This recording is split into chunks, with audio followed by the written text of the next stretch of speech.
You know, today, our bodies are being systematically ravaged through by chemical sterilization.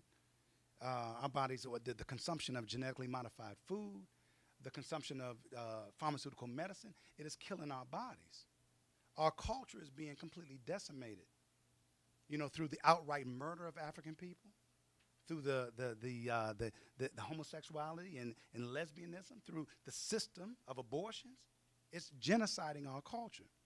And I want to talk about this homosexuality, lesbian thing. I want to talk about this because this is something that we as adults, we cannot avoid any longer. To say you don't want nothing to do with this conversation about homosexuals and lesbians and transgender is just like to let a plague come under your door, kill each one of your children while you just sit down on the couch and watch it. This is something that we have to deal with because homosexuality and lesbianism is now in epidemic proportions. Epidemic proportions. You know what I mean? Something has to be done. You know, a man sticking his penis in the feces canal of another man is not a lifestyle. That's not a lifestyle. That's a mental illness. A woman sticking her tongue in the vagina of another woman is not a lifestyle. That's a mental illness. Today you have women who wake up every day to dress like men, to look like men, to act like men, to think like men. That's not normal, y'all. That's not normal. Today you got men that waking up every day to look like females, to dress like females, to talk like females, to act like women. Something very foreign must be going on. And something foreign must be going on. It has to be a little deeper than choice. You know what I mean? It's a little deeper than choice. It's a little deeper than Hollywood persuasion or presidential endorsement. It has to be something more sinister, more diabolical, something much more deeper. Now, me personally, I don't know. I would say in 100 years, there's always been homosexuals in our culture. Now, I said 100 years. I didn't say 200 years. I didn't say 400 years. I didn't say 1,000 years. I said 100 years. When I was growing up, we had a couple sissies in my neighborhood, right? Does that validate the legitimacy of this thought and behavior mechanism called homosexual same-sex attraction? Does it validate it? No. I always say that you have to use nature as the empirical table to determine what's right and wrong, what's good and bad. And when I say nature, I'm not talking about nature in the terms of perfection and imperfection. I'm talking about nature. The way we gauge nature is the law of percentages. You know, the law of the ratio.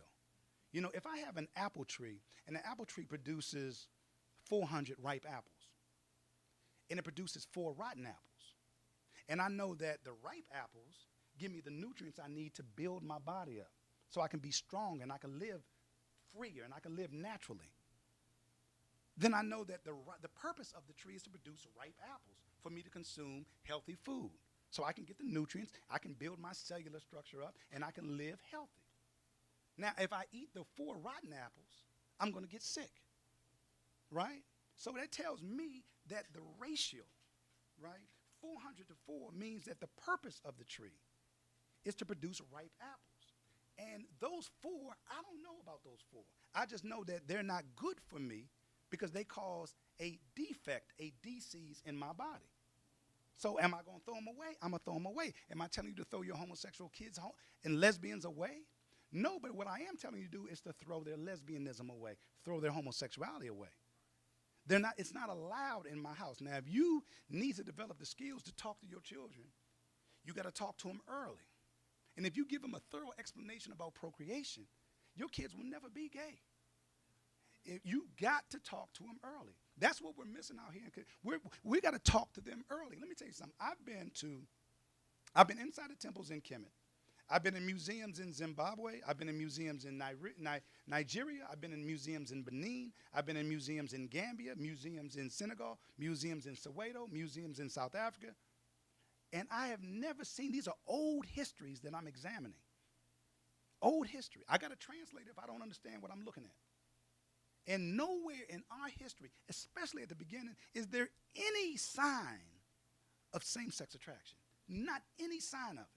It doesn't belong in our culture. The reason why it's not there, because it shouldn't be there. You see what I'm saying?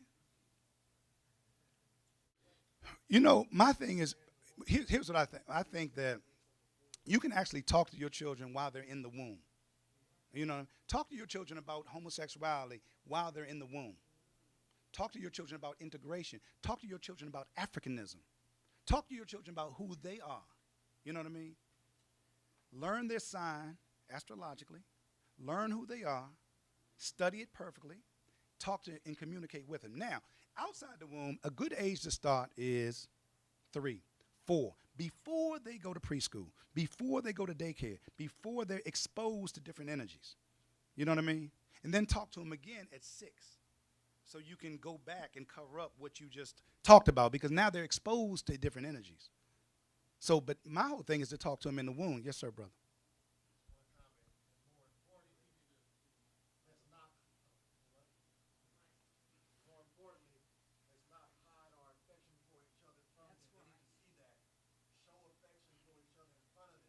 Right, right,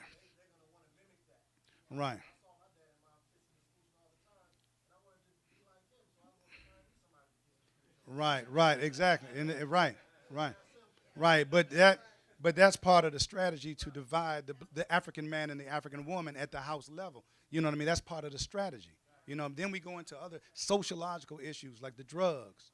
You know, the feminism. We go into a whole nother area because there's political forces at play to keep us divided. And it's not easy to stay on track when you're only 12% of the population. You have no political power. You have no social continuity with each other, because I just mentioned how fragmented we are. If you go outside, you talk to 12 people, they represent 12 different ideologies. One is a Nuwabian over there. One is a Hebrew Israelite over here. One is a Moor over here. One is Kemetic over here. One is Christian over here. You can't organize with people like that. You know what I mean? So if you go back to the Europeans' history, starting at their very beginning, you see homosexuality at their very beginning, because all European cultures around the world, everywhere you go all over the world, the Greek culture is used by every European culture all over the world as their intellectual base. Don't they say Herodotus did this? They're always talking about the mighty Greeks. They were great thinkers, the great philosophers, you know what I mean? So they always use Greece as their foundation, so I'm going to use Greece as their foundation. And you see it in Greek culture from the very beginning. This is right here, it's 5,000 BCE, right? And you see the Greeks. You know what I mean? So this is what they're exposed to, because this is who they are. But like I said before, I've been to I've studied many cultures in Africa. And most cultures that I've studied, they not only do not talk about homosexuality, but if you ask them about it, it's not only taboo, it's not even they'll tell you, my grandfather didn't even know what that was. My great grandmother didn't know what that was. They didn't even know what that was. It did not exist. You know what I mean? But it does exist now. And that's something that we need to take a look at, right? Now, let me ask you, how many people know Dr. Tyrone Hayes? All right? Familiar with Dr. Tyrone Hayes? Well, let me talk about Dr. Tyrone Hayes, for example. Dr. Tyrone Hayes is right now currently a professor of integrative biology at the University of California, Berkeley. But just a little background on this brilliant, brilliant brother. He was one of those child